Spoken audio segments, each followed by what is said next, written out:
Okay, so we have these 4 problems just to make sure that you're ready for the test. The first one says convert 22.2 kilograms to slugs. So can I have a volunteer to talk me through that problem? Okay, so Joshua. Yeah, that would be great if you can come up. I'm blocking the view. Okay. So he's going to cancel units by using a conversion factor. So remember last week we talked about conversion factors, like 1 inch in the numerator and 12 inches in the numerator and 1 foot in the denominator, because those two things are equal to each other. That's like saying 2 over 2, which we know equals 1. So if we know 1 slug equals 14.9 kilograms, then if you put 1 slug in the numerator and 14.59 kilograms in the denominator, those two things are equal to each other. So that's like multiplying by 1. And when you multiply something by 1, you don't change its value, right? So you just change its units. So if we look right here, he took our 22.2 kilograms. He multiplied it by the conversion factor, which is equal to 1. 1 slug over 14.59 kilograms is 1. And then he got the answer. And what is missing from the answer? And this is very good. So wait, Patrick. Unit? A unit. If you are missing a unit from your answer on the test, you will lose points. So what should that unit be? Slugs. Slugs. So we'll put a slugs here. Is there anyone who got a different answer? Because I didn't actually do it. It's actually 1.52. I'm sorry, I wasn't remembering. It should be 1.52. slugs. Okay. 1.52 slugs is the same thing as 22.2 kilograms. Okay, so let me aim and, okay. So the second question, kind of more of a conceptual question. How do you know that it is not possible if people say, well, fish get oxygen from the water because H2O has an oxygen in it? Why is it not possible for fish to breathe that O in the H2O? You already answered. Somebody else. The statement is not possible because when different atoms combine, they make a new substance with unique properties. Perfect. That's exactly it. Okay, so a molecule has different properties than its individual atoms. Right? So the oxygen in H2O does not have the same properties as the oxygen in the air. So incidentally, how do fish actually breathe? Okay, so they breathe the dissolved oxygen gas in water. It's the same exact kind of oxygen gas that we breathe, but it's dissolved in water. They don't just rip an O off of an H2O because H2O has different properties than oxygen does by itself. Another type of question, which would be very similar to the one on the test here. Okay, so I have a copper penny, right? So then it gets kind of a greenish haze on it. What has happened? The copper and the hydrogen and oxygen has mixed with it to make hydroxycarbonate. Not quite, but it's essentially the same thing that happens to like iron. It rusts, goes from iron to rust. Like that green stuff that forms a note that copper forms green stuff. Copper forms green stuff, that's on the test. That stuff is like the rust that happens on iron. It's oxidized copper.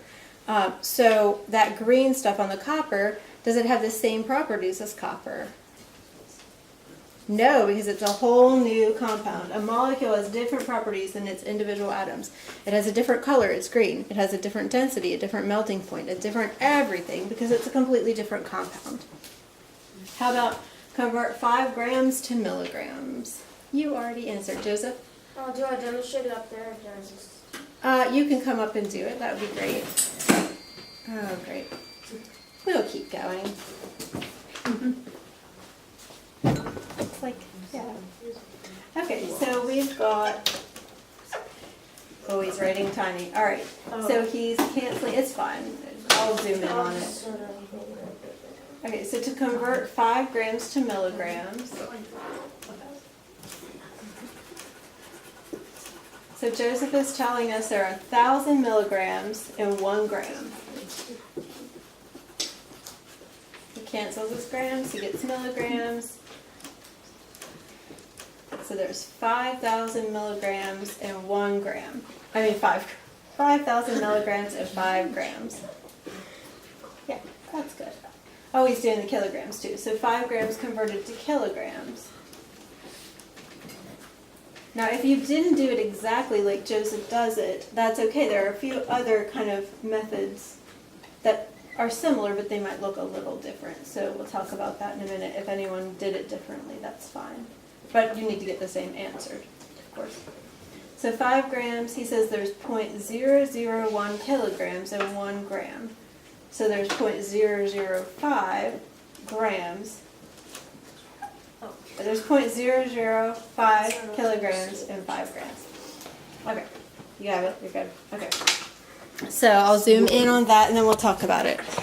So Joseph does it just the same way I would do it for converting grams to milligrams. There's 1,000 milligrams in 1 gram, and that works great for me. I do not love decimals a whole lot. I'll move this. Look at everybody's beautiful shining faces. And if you're absent today, this is Anna and Lily. They're new. They'll meet you next week. So let's see. So when you convert, now I would do grams to kilograms differently, although Joseph did it perfectly. That's exactly the way. I would have done this. I would say 5 grams times, now I know I want to cancel grams, so I put it in the denominator to cancel it. I want kilograms here. I would have just said there are 1,000 grams in 1 kilogram. Because that avoids the decimal and makes me happy. Here, I'll move this chair for you guys. So, I would get the same thing because 5 divided by 1,000 is this same answer. So whether I do it this way or Joseph's way, I get the same exact answer, and I convert grams to kilograms just like that. So that's perfect. So the test literally asks you things like, what does milli mean? What does kilo mean? They might ask you, what does centit mean? So if I say, what does millit mean, what would you say? 1 1,000th. 1 1,000th. You could write out the word 1 1,000. You could write 1 over 1,000, or you could write this and put a 1 in the thousandths place. Either of these things. It's the difference between how I convert and how Joseph converts. They're both right. How about what does kilo mean? Hold on. Chris. Okay, what does kilo mean? 1,000. It means 1,000. Okay, so the difference, milli, is 1 over 1,000. Kilo is 1,000. All right, so we've kind of gone over all of these important details for the test. Kilo means 1,000. My way to convert to kilograms, and Joseph's, but they get the same answer. Okay. So when y'all are nauseated for me moving the camera around, you know. Sorry. All right. So let us look at the study guide briefly, just to make sure we've covered kind of everything on this study guide. So, how many study guide questions did we do last week? 11. We did 11, so we'll start in 12. So grab your study guide, we'll start in number 12. How many liters of milk are in half a gallon, 0.5 gallons of milk? And it gives you 1 gallon equals a certain number of liters.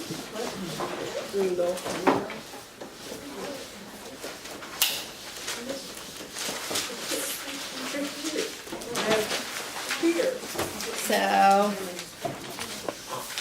let's see. Number 12. How many liters are in half a gallon of milk? So, who would like to come put that one up? You did it. Chris, you come on up. So Chris will show us how to convert half a gallon to liters using that conversion factor. Now remember, it says 1 gallon is 3.78 liters. That, when you put 1 gallon in the numerator and 3.78 liters in the denominator, or vice versa, that's just like multiplying by 1. Forgot the problem. Oh, here. So, how many liters are in half a gallon of milk? 0.5 gallons.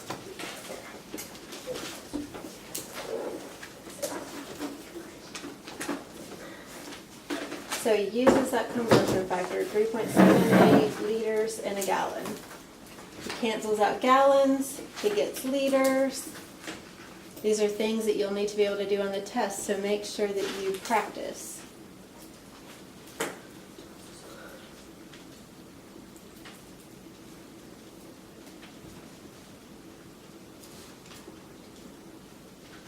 And you're welcome to use a calculator on the test if you prefer a calculator.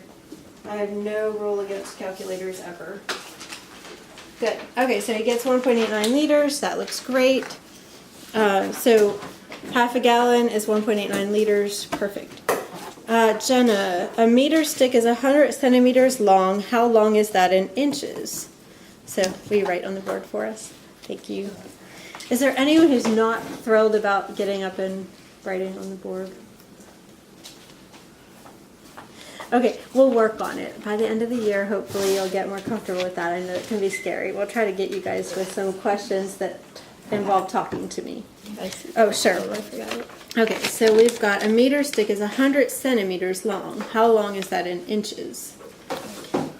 So 1 inch is 2.54 centimeters.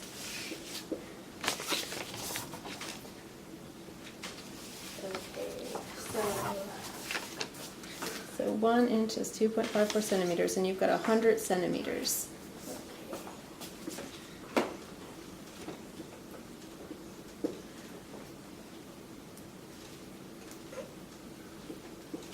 And I walked in front of it again. It's aimed pretty well.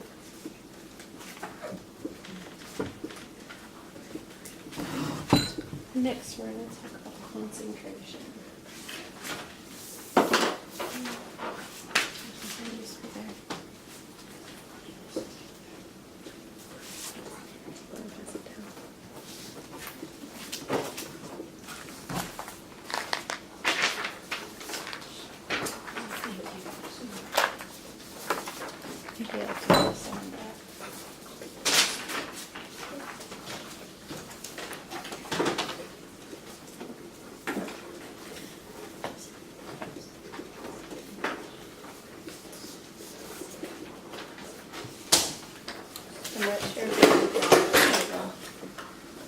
Okay, so Jenna has, I don't know, I'll have a look.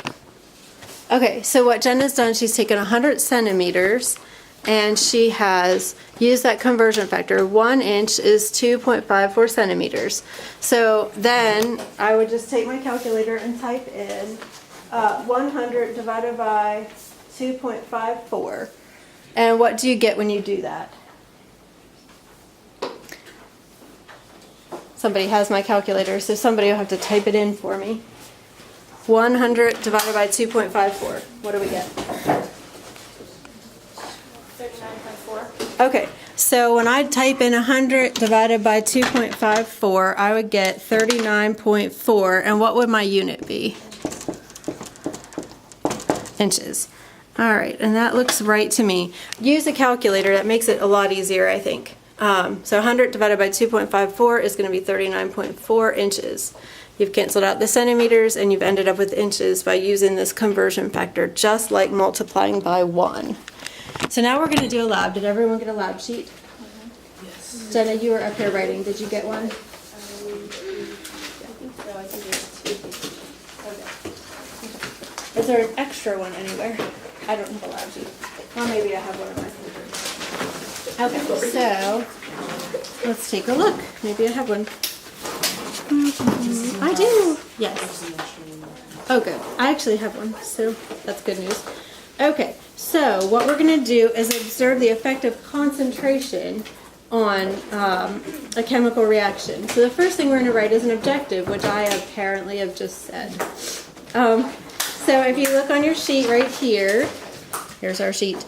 It says objective. All right, so we're going to observe the effect of concentration on a chemical reaction. So, copy that into your objective space.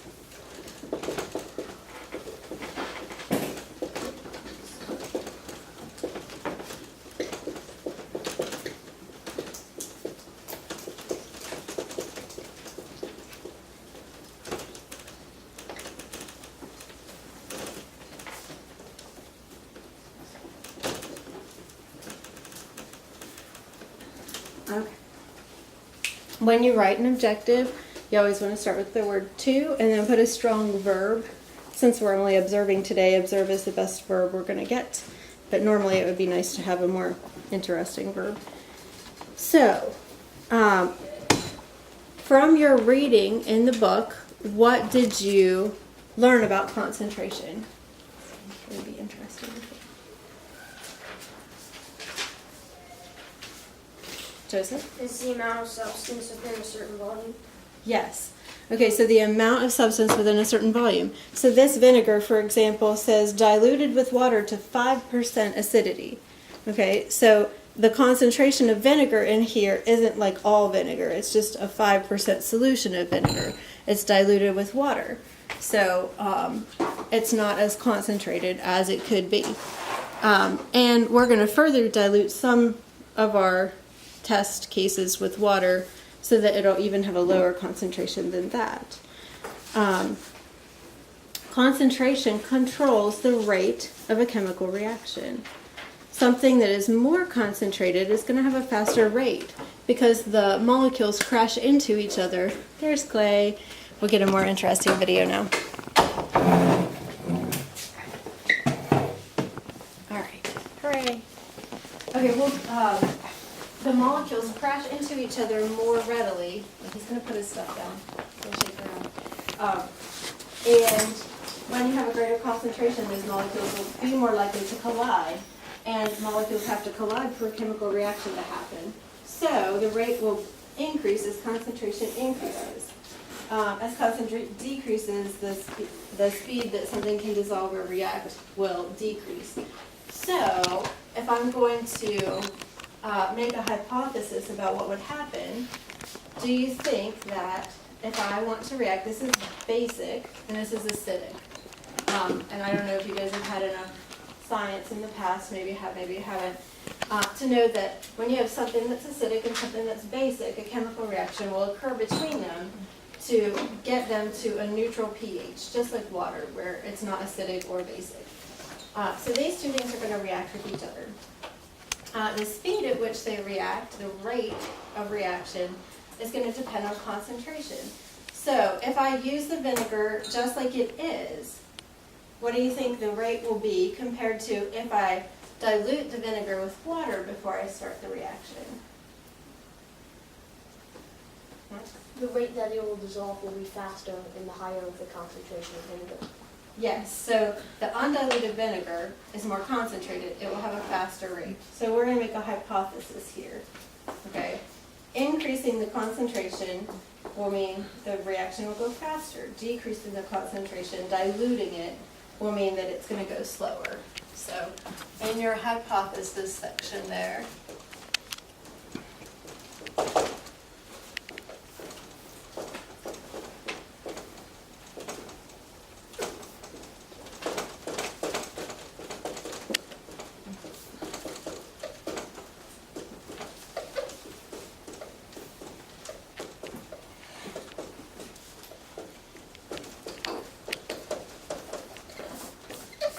okay, so how are we going to control our experiment so we can really make sure that concentration is what controls rate and not amount or some other thing?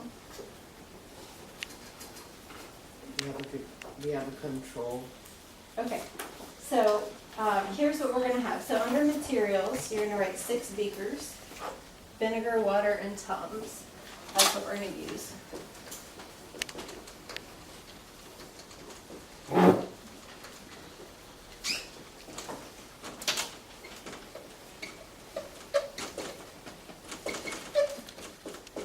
And the Tums, these antacid tablets here are a base. They're gonna react with the vinegar, which is an acid.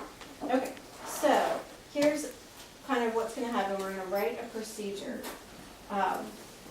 So I'll do, and then you guys kind of watch, and then tell me what you think the step of the procedure should be. The data chart right here will help you kind of follow along with what I'm doing.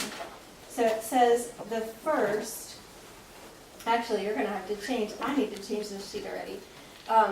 Instead of 1 cup of vinegar, you're gonna change that to 50 milliliters of vinegar. So if you guys, like, lay your paper like that, it'll work that way. So I'm gonna measure 50 milliliters of vinegar. Into the waste bucket already. So one key point is that you should never pour back in here, because what if I want to make salad dressing or use this for an important experiment later? If I poured it back in there, then I might contaminate the whole thing. So 50 milliliters of vinegar in there. Okay, then the second says I'm going to put half that much. So from 1 cup to half a cup. So instead of that, I'm going to say 25 milliliters. So change half a cup to 25 milliliters.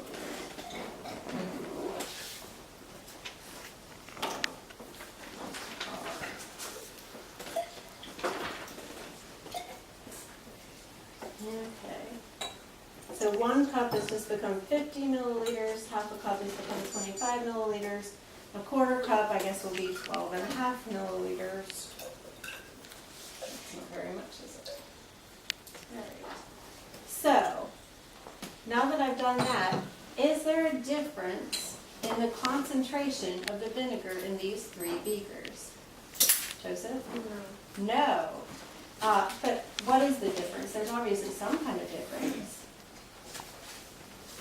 Duchesne? The volume. The volume, but not the concentration. So do you think that the base will react at the same speed in these 3 beakers?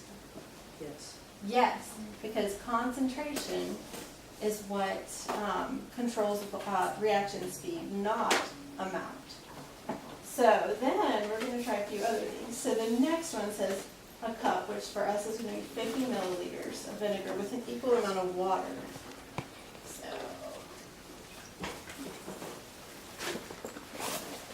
So that's going to be 50 milliliters of vinegar. So predict, what do you think will happen? Will this be the same rate of reaction as the others, or faster or slower?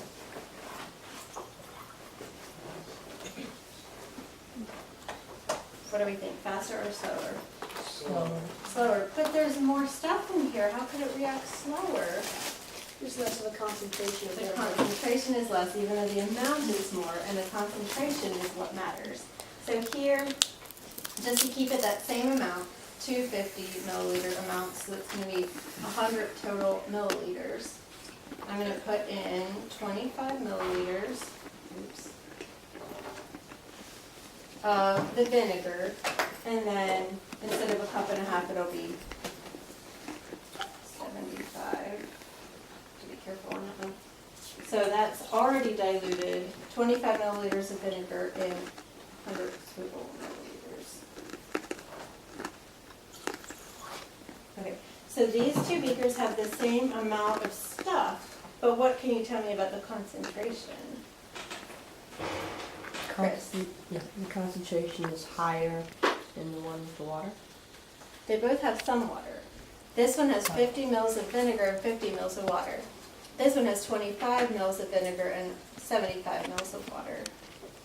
So the one with more water has more concentration. Of water, but With we're the- interested in the concentration of vinegar. That's what I meant with the vinegar has more. So the one with more vinegar has a higher concentration of vinegar, so its rate will be Faster? faster, right? But it's still, since it's diluted with some water, it still won't be as fast as this completely concentrated vinegar that came right out of the bottle, right? And then the last one is going to be a quarter, it says a quarter cup of vinegar, but it's really going to be 12.5 mils. And then to make it an equal amount with those 2, I'll get it up to 50 with water, so it's only 12.5 milliliters in this one, which is diluted a lot. So the proportions on your paper are right, it's just the way I measured that's different. So, where are our most concentrated beakers again? The ones with no water in them. These three. There's different amounts with the same concentration, fully concentrated right from the bottle vinegar. And then these, what happens is we look at these three beakers. They're the same. Not Joshua. Yes, Joshua. Not going to call you Micah while I'm not pretending to get your name wrong. They have the same level of liquids in them, but there's different amounts of concentration in each beaker. Right. So this one has the most vinegar, but it's more dilute than those. This one is more dilute than that, and that one's more dilute than that. Clay, can you come like right next to me so you can film this off closer? And I'll try to move everything so you can see. So now we're going to observe the rate. And the easiest way to observe rate is to get everything to start at the same moment, right? So we can, well, it's safety sealed for my protection.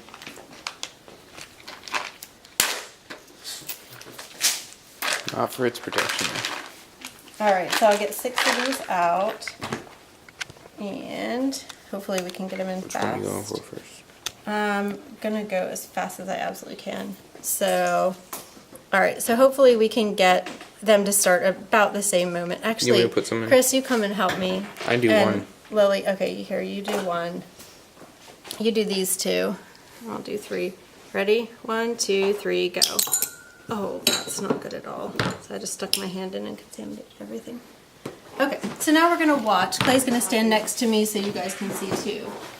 I meant to do this on the table so I could wheel it around. Can you do thumbs? Thumbs are good. So where are we actually seeing the rate be fast and where are we seeing the rate be slow? I'll swirl each one once. Because stirring can affect the rate too. So which one looks the fastest? The one on the right.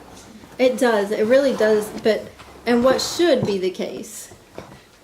The last 3 would be the same. These 3 should be fast, they should have the same rate.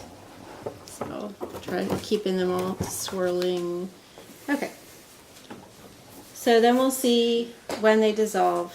Of course, we have a source of error that I dropped 2 into 1 thingy and messed up everything. But it should be alright.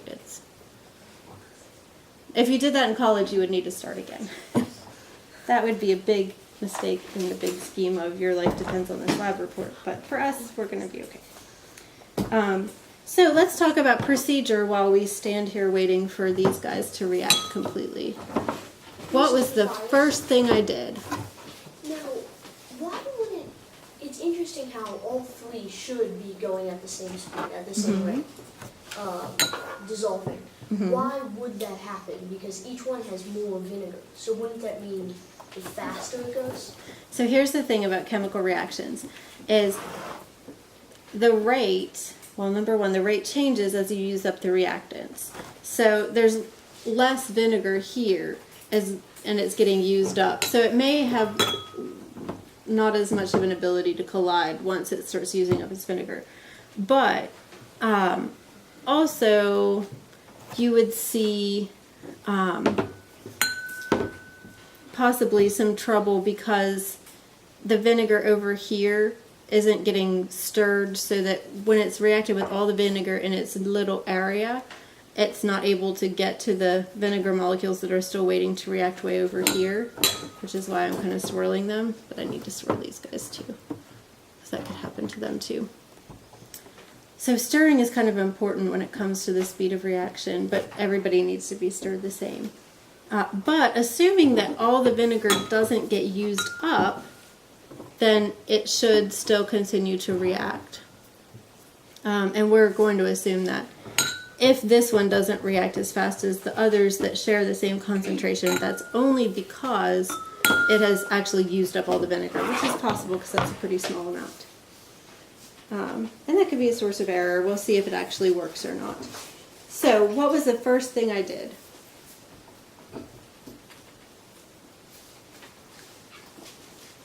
Ryan? Pour the water and vinegar into the cups. Okay, so I'm going to say, and when you write procedure in a lab, you don't want to say, I poured the water and vinegar into the cups. And you don't say, pour the water and vinegar into the cups. You want to use a past tense, third person way of talking about what's happening in the lab. So instead of saying, I did it, or do it, I'm going to say, the water and the vinegar were poured into the cups. Like magically, like nobody actually did it. So we'll start here with procedure.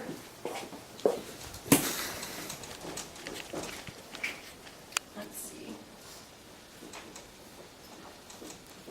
Vinegar and pour, because some of them didn't get water.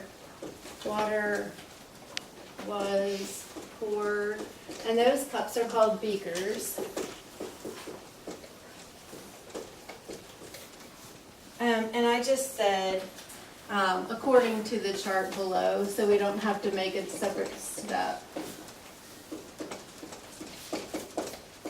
for each thing. So you have a chart, it tells you kind of the proportions of how we mix the vinegar and the water. So what was the second thing that happened? After we got all the water and vinegar all settled. Put the tongues into the beakers. Okay. So 1 tum was added to each beaker. And then what are we doing right now? Observing. We're observing. And we'll write down some observations here.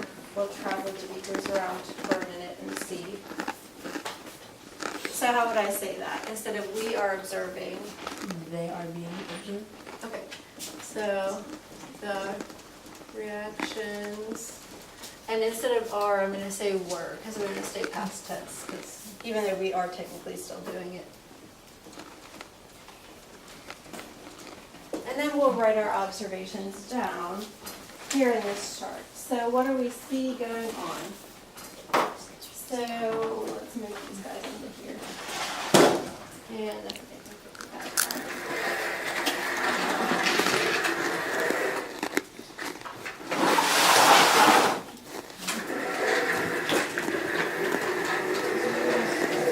We'll keep them in order properly. I'm glad there's a lip.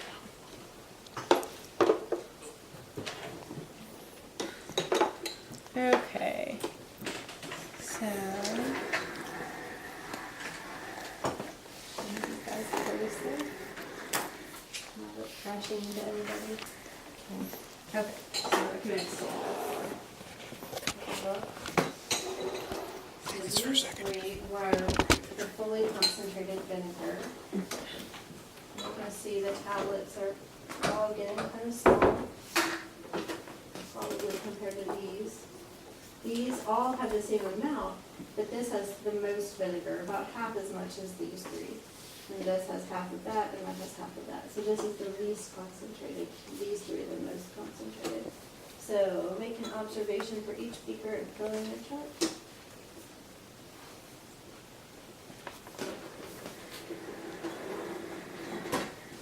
And if you look at the kind of thickness of the tablet, that might help. Oh good, you have the camera. Last week we had a lot of the back of me. Isn't it great? So you can see these guys are thinner.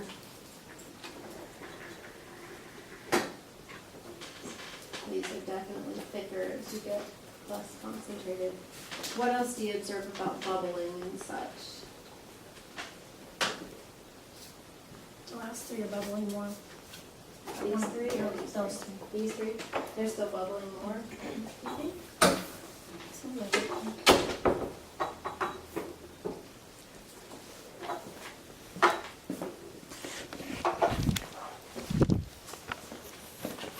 I think these look more bubbly.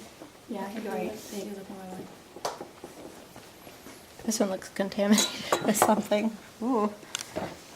Oh, good. So this is the least concentrated. This is a little more concentrated. This is more concentrated. These three are the same concentration but different amounts. And then if you look at the side view, you can kind of see the thickness of the tablet compared to the least concentrated vinegar's thickness. And then we'll slide them down so everybody else can see.